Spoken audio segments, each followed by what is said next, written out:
Hello students, vision classes में आपका स्वागत है। आज मैं आणविक कक्षक सिद्धांत के बारे में बताने जा रहा हूं। तो आणविक कक्षक सिद्धांत MOT मॉलिक्यूलर ऑर्बिटल थ्योरी। यदि मान लो क्वेश्चन है H2 अणु के लिए ऊर्जा स्तर बताना है और इसका बंध क्रम का मान और इसका चुंबकीय गुण क्या है, तो इसको बताने के लिए कैसे करेंगे। तो यहाँ पर सबसे पहले देखो हाइड्रोजन, यहाँ पर दो हाइड्रोजन है। हाइड्रोजन का परमाणु क्रमांक एक होता है, इलेक्ट्रॉनिक विन्यास 1s1 1s1। तो जो AO मतलब होता है atomic orbital, molecular orbital, atomic orbital. तो यहाँ पर जो एटॉमिक ऑर्बिटल है उसमें पहले वाले हाइड्रोजन के लिए 1s1 और दूसरे वाले हाइड्रोजन के लिए 1s1।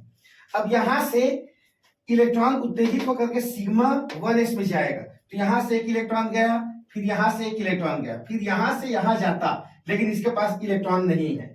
तो इनका ऊर्जा स्तर जो है इस प्रकार से होगा। अब इनका इलेक्ट्रॉनिक विन्यास करेंगे H2 का। तो H2 बराबर सबसे पहले सिग्मा 1s जिसमें इलेक्ट्रॉनों की संख्या है 2। अब सिग्मा स्टार 1s जिसमें इलेक्ट्रॉन नहीं, इसलिए लिखने की आवश्यकता नहीं है। अब इसका बंध क्रम, बॉन्ड ऑर्डर, इसका फार्मूला होता है हाफ NB माइनस NA।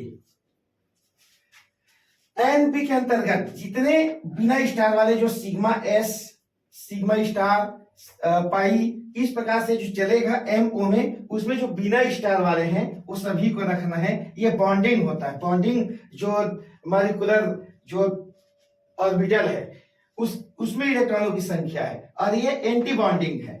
तो यहाँ पर बिना स्टार वाले में 2 इलेक्ट्रॉन है, तो इसलिए ये हो जाएगा NB2 और माइनस NA में इलेक्ट्रॉन नहीं है इसलिए 0। तो यहां पर आ जाएगा 2/2 = 1।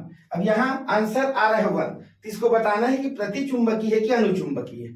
तो इसके बीच को देखना है जो MO है। यदि इसमें युग्मित इलेक्ट्रॉन है तो यह प्रतिचुंबकीय होगा, और यदि अयुग्मित इलेक्ट्रॉन रहेंगे, अकेले इलेक्ट्रॉन रहेंगे किसी भी ऑर्बिटल में, तो इसको अनुचुंबकीय कहा जाता है। और यदि ये 0 आता है आंसर, तो उस स्थिति में ऐसा अणु बनता ही नहीं।